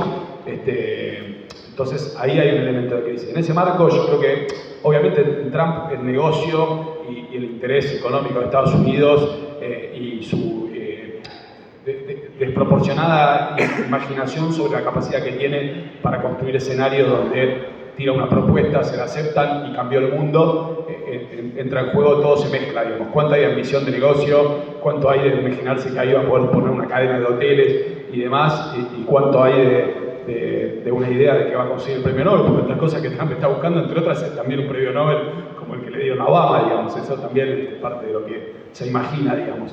Y en ese sentido, bueno, es un presidente que a mí, Alberto, le da mucha razón en eso, en todos los terrenos es menos militarista, digamos, que lo que son los demócratas, digamos. Pero puntualmente, digamos, desde el punto de vista de Israel, hay una contradicción ahí, o una cuestión que no se termina, que no puede resolver Estados Unidos, porque no le puede sacar el apoyo a Israel, pero tampoco puede sostener la avanzada desenfrenada, sin fin y sin coherencia a la vista, y que va un poco en contra de lo que venían impulsando desde el gobierno anterior de Trump, digamos, con los acuerdos de Abraham y demás, todos unos realineamientos regionales destinados a dejar aislado a Irán, y etcétera, que se han visto muy perjudicados. Obviamente después Israel destruyendo, como destruyó a Hezbollah y digamos, y contribuyendo a la caída de Al-Assad en Siria y demás, ha facilitado muchas cosas también de ese aislamiento de Irán,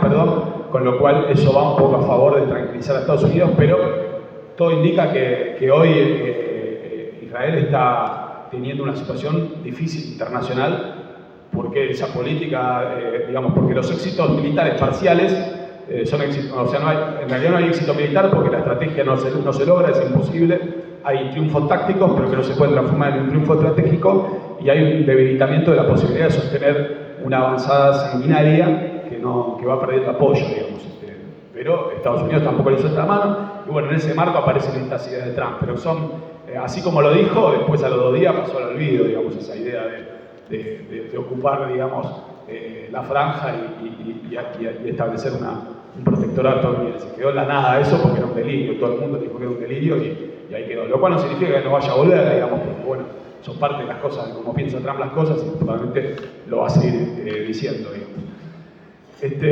Bueno, sobre el tema de la posibilidad de una guerra entre Estados Unidos y China abierta, yo creo que ahora no es una cuestión que esté planteada, que se vaya a plantear. Me parece que lo que puede estar planteado, y hubiera estado más planteado probablemente con un gobierno demócrata que con Trump en lo inmediato, es una guerra proxy, digamos, que tuviera a Taiwán como disparador, digamos.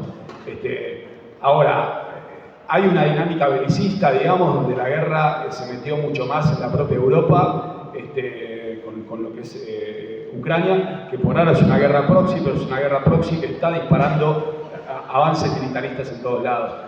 Hay un historiador que bueno, nosotros comentamos sus trabajos, Clark, que hizo un estudio llamado Los sonámbulos, no me acuerdo el título exacto ahora, pero que es un estudio, digamos, que intenta pensar a partir de cómo se fueron preparando desde finales del siglo XIX, con los rearmes y demás, las condiciones para la guerra imperialista, que obviamente la historia no se repite, pero a veces hay reverberaciones, y yo creo que es algo que hoy es muy difícil de pensar, pero no se puede descartar que en algún momento pueda estar planteada una guerra, un enfrentamiento militar abierto entre potencias, en ese sentido, entre alguna alianza dirigida por China y alguna alianza dirigida por Estados Unidos, que hoy no se pueden prefigurar, digamos, pero es un elemento que me parece que empieza a aparecer en la situación sin que pueda pensarse hoy, y que obviamente tiene una serie de cuestiones nuevas, ¿no? Porque cómo sería una guerra abierta entre potencias nucleares y demás, son cuestiones difíciles, pero yo creo que esos límites no son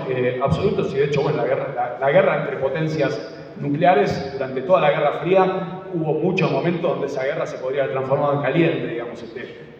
No digo porque que la comparación entre esa Guerra Fría y la rivalidad incipiente entre Estados Unidos y China sea comparable, pero yo creo que los movimientos de desacople, de interdependencia y demás, tienen que ver con determinados preparativos que hacen los Estados Mayores. Obviamente los Estados Mayores siempre se preparan para la guerra, digamos, se han preparado para toda una serie de guerras que no han ocurrido, pero yo es un elemento que coincido en que hoy no está sobre el tapete. Yo veo que si la situación se va a desarrollar como un crescendo de guerra proxy, pero de esas guerras proxy pueden surgir enfrentamientos más generalizados, en un contexto de ese caos sistémico del orden mundial mucho más exacerbado de lo que vemos hoy. Digamos, lo que vemos hoy son apenas un escenario superestable, digamos, comparado con lo que puede ser un escenario donde se vaya hacia ese tipo de enfrentamientos.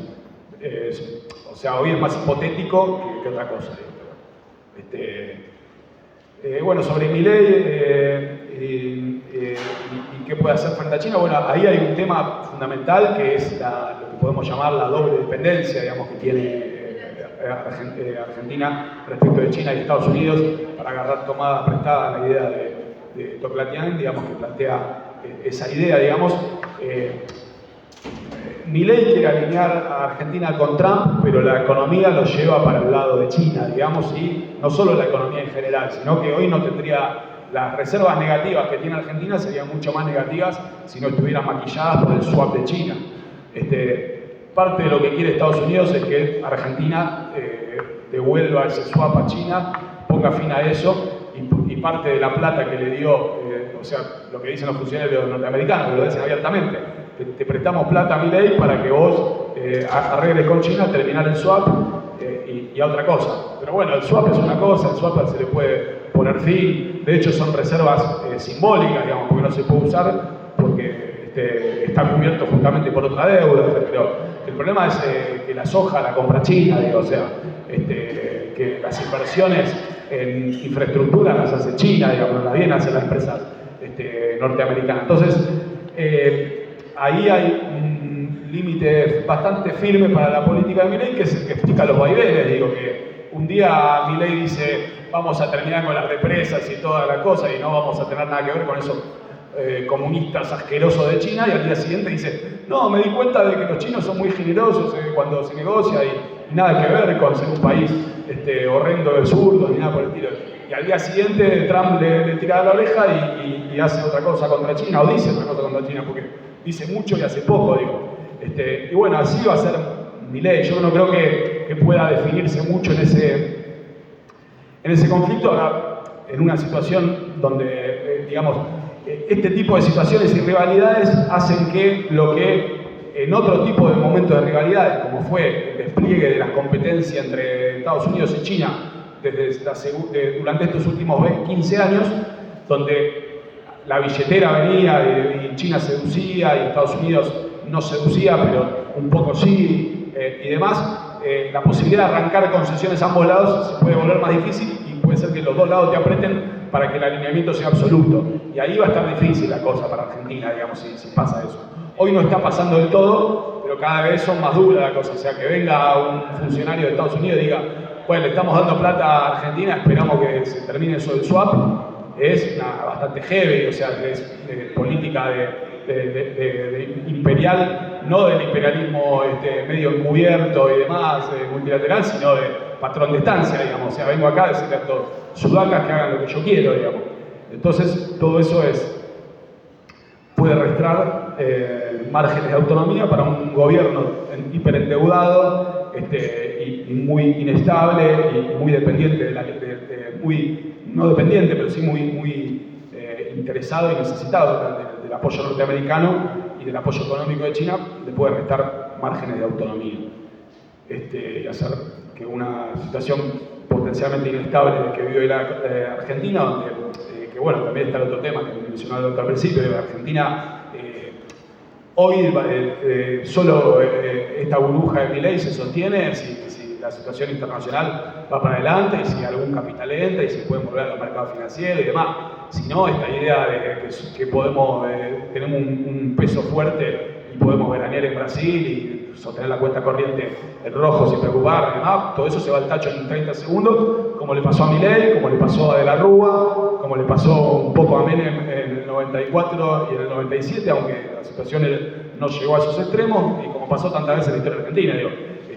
Y con un gobierno que extremó todo, digo, están jugados a como dé lugar a sostener en rojo la cuenta corriente y financiarse con entrada de capitales, y eso, si hay crisis financiera internacional, no dura 2 minutos, digamos.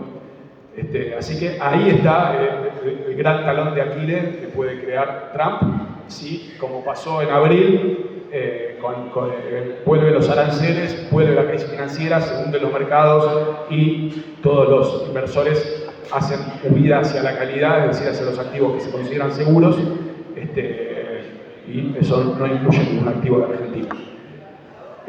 Bueno, sobre la pregunta de qué es el nuevo siglo americano,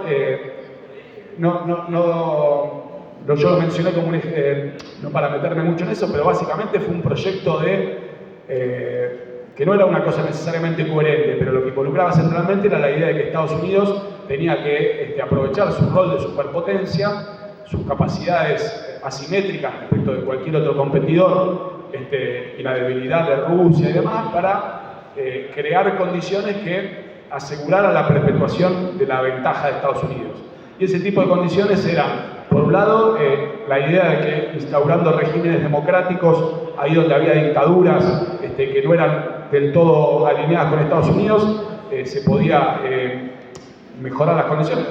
Había un discurso, una ideología de la democracia que en realidad era la cobertura para ir y sacar a dictadores que no eran completamente adictos, como podía ser el caso de Saddam Hussein, como podía ser el caso de Gaddafi en Libia, y toda una serie de proyectos. Y bueno, sobre todo, la frutilla del postre era Irán, digamos, que era al país que se buscó atacar desde el primer momento del 11 de septiembre. Pero los planes ya estaban de antes, digo. Irak era algo que estaba escrito como invasión, la de 2003, estaba escrita desde que fue la guerra del Golfo de los 90, más o menos, digamos. Por lo menos en algunos gabinetes, digo, bueno, esa gente es la que llegó al gabinete con George Bush hijo en el 2000 y aprovechó el ataque de las Torres Gemelas para desplegar parte de ese proyecto hasta que entró en crisis. Pero bueno, ese proyecto era actuar preventivamente, incluía también otras cosas que se fueron haciendo, que ya se estaban haciendo de antes y que se siguen haciendo, como extender la OTAN como alianza militar para hostigar a Rusia, digamos, en todo lo que había sido los ex-estados obreros que cayeron, digamos, y que se desmembraron y se separaron de Rusia después de la caída del muro, donde ahí había también una contradicción, ¿no? Porque por un lado se usaba la OTAN para extender el poder norteamericano, pero también se desconfiaba incluso de los propios aliados de la OTAN y se quería ganar márgenes de autonomía de Estados Unidos respecto de la OTAN. De hecho, la invasión a Irak se hizo con votación en contra, digamos, sin apoyo del Consejo de Seguridad de países como Francia y demás, con lo cual hubo una división ahí en la OTAN. Ahí empezaron a hablar de la vieja Europa y la nueva Europa, los norteamericanos. La nueva Europa eran los países periféricos que apoyaban la política de invasión de Estados Unidos, y la vieja Europa eran los aliados estratégicos hasta ese momento de Estados Unidos, que Alemania y Francia a la cabeza habían estado en contra. Bueno, Gran Bretaña se alineó completamente con Estados Unidos, fue un bastión de la invasión, España lo mismo. Pero bueno, eso más o menos fue una cosa que tal vez se le construye más coherencia a la que tenía, pero básicamente era la idea de actuar preventivamente para salir al cruce de las amenazas al poderío norteamericano y perpetuarlo en el tiempo, digamos. Sobre la pregunta de qué pasa a nivel interno, si Trump es menos belicista, pero qué pasa a lo interno, yo creo que hay, como potencia en crisis, y como decía al principio, hay una profunda relación entre la manera en la que se salió la crisis económica de 2008, las desigualdades que eso generó, el descontento político que eso trajo y la polarización en el terreno político, con la juxtapuesta a las divisiones de la clase dominante, que tienen otra temporalidad, pero que se han ido también exacerbando en este contexto. Bueno, eso hace caldo para rispideces entre la clase y para todo tipo de choques que aparecen con rasgos más abiertos de escaramuzas que uno las puede comparar con instancias, no de guerra civil, pero sí de choque. Ahora, y esto tiene que ver con una discusión que trató de ver y que aparece mucho. Pensar eso sería pensar o sea, ¿qué grado tiene eso, digamos? Tiene un grado de embrión, digamos, porque justamente lo que no hay o falta todavía en la situación de Estados Unidos y en la situación mundial, y es un elemento central, es la radicalización social de la lucha de clases que amenace el dominio de la burguesía, en el sentido de que digamos,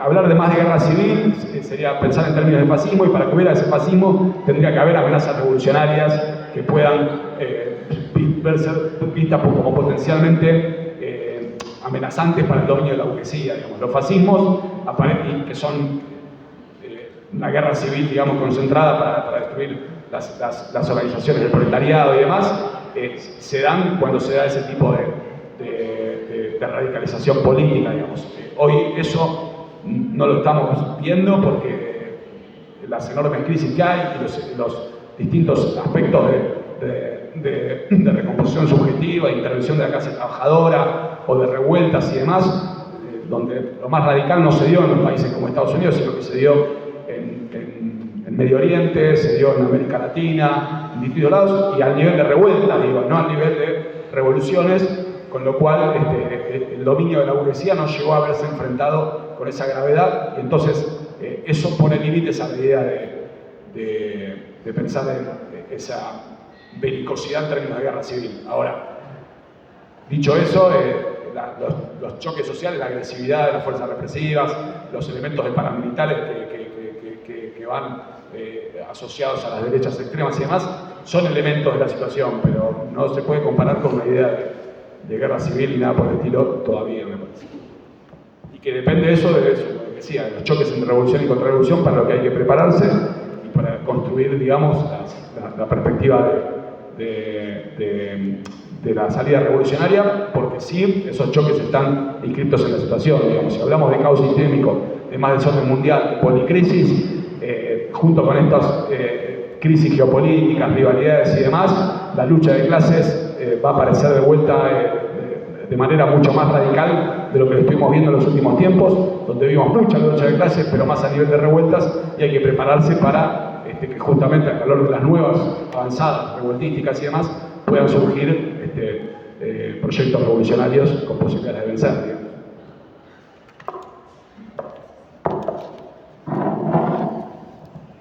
Bueno, no sé si hay más preguntas. Quiero hacer una pregunta, pero muy bien. O sea, ¿a qué se refiere?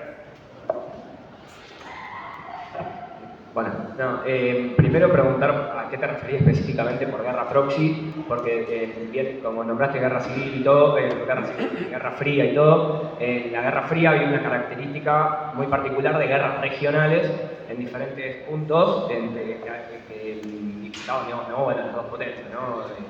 Estados Unidos, bueno, lo que era la URSS, China, como polos, digamos. Entonces, ¿a qué te referís exactamente con guerra proxy? Porque sé que, por ejemplo, en Taiwán hay una parte de la cadena de producción, digamos, ¿no? de lo que son los microchips y cuestiones muy tecnológicas. Y después una preguntita quizás más en el sentido de qué rol y qué avances, digamos, están jugando los sectores que por ahí se empieza a radicalizar un poco más con lo que es la lucha de clases o lo que es socialmente dentro de los diferentes estados, tanto en Estados Unidos, pero también en otros sectores como que empiezan a tener una sensibilidad muy grande con el genocidio en Palestina y empiezan a tomar medidas un poco más de bloquear lugares de armamentos o un creciente sindicalismo más de base en Estados Unidos. Bueno, un poco qué engranajes se están dando, ¿no? Para esa radicalización de la clase trabajadora, para obtener otro tipo de perspectiva, digamos, diciendo, ¿no? Que China también es una potencia, digamos, que tiene perspectivas capitalistas y obviamente no es otra alternativa dentro de lo que es esta disputa, ¿no?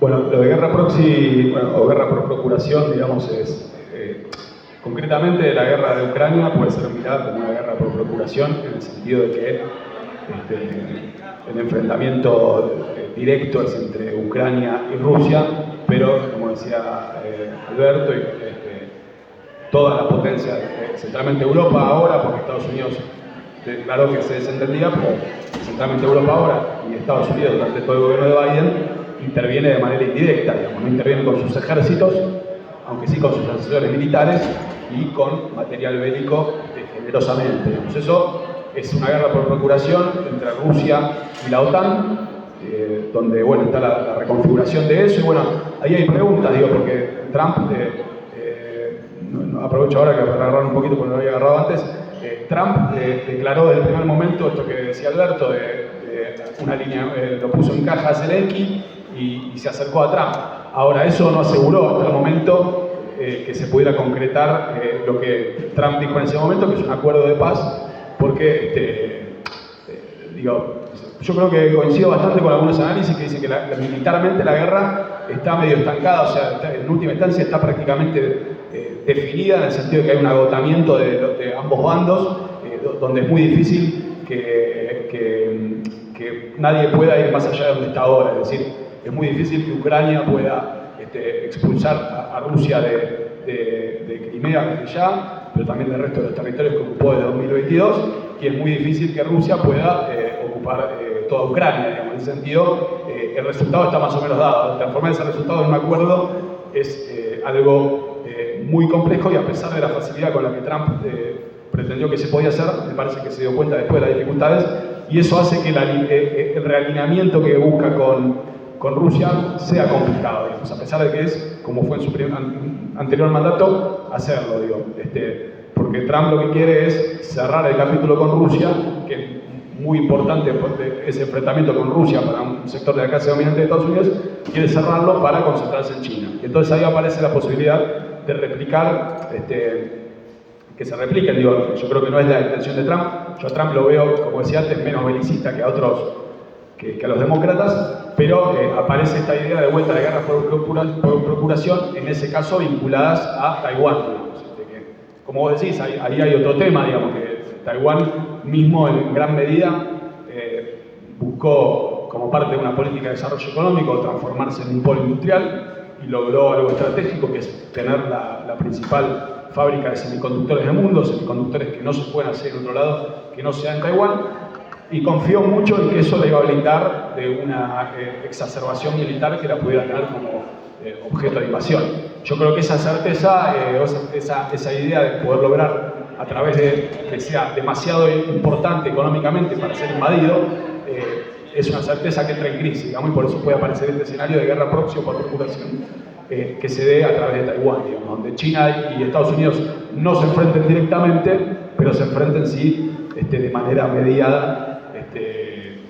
Esa puede ser la hipótesis más importante, no es la única, digo, podrían darse otras, digo, pero claramente esa es la hipótesis más fuerte de guerra por procuración, que sería un paso más en la escalada, digamos, porque ya si se diera eso, tendríamos entre los dos adversarios una escaramuza muy fuerte, digamos, que involucraría a muchos otros actores, porque Japón tendría que meterse, Australia desde allá, el resto de Corea. Es muy difícil que esos actores no se metan, digamos, en un conflicto así, y bueno, obviamente Europa y demás.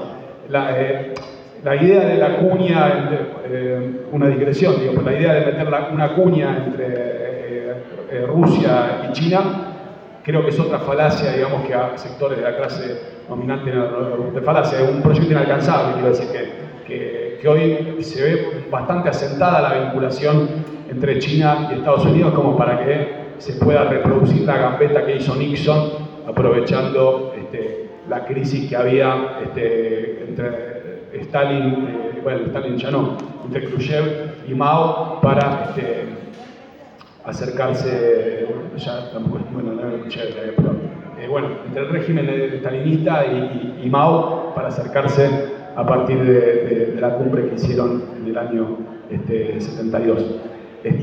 Esa gambeta acercándose a Putin, hoy Putin la va a aprovechar todo lo que pueda, pero es difícil que produzca un resultado como ese.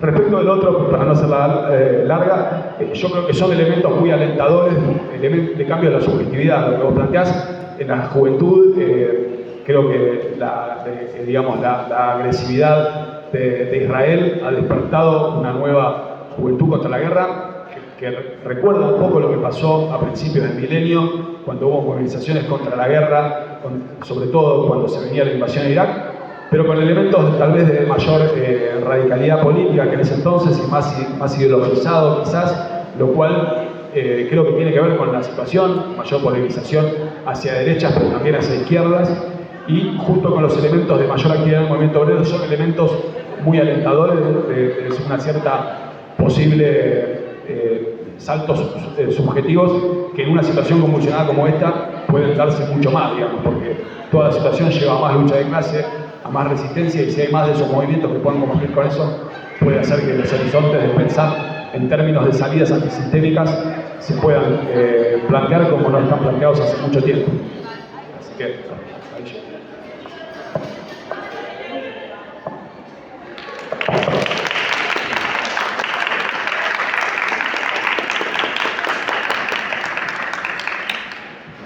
Bueno, si no hay más preguntas, no, agradecerles. Me parece que es importante en un momento en el que la ciencia está tan bastardeada y la educación pública, poder en la universidad que se acerquen, que se hagan un rato para aportar a la reflexión, me parece cosa muy importante, y que me parece que los elementos que plantearon acá y todo eso sirve mucho para eso, para que entre toda la cotidianidad súper precarizada en la que estamos, poder detenernos un poco para pensar qué pasa en la realidad y también para poder tomarlo en nuestras manos. Es clave, recordar que está el IPS, ahí atrás, que hay muchos libros, y que mañana presentar Rojo Fuego en La Plata con Candelaria Boto, muy bueno, si andan por La Plata, lo recomiendo. Y nada, agradecerles a ambos por el espacio.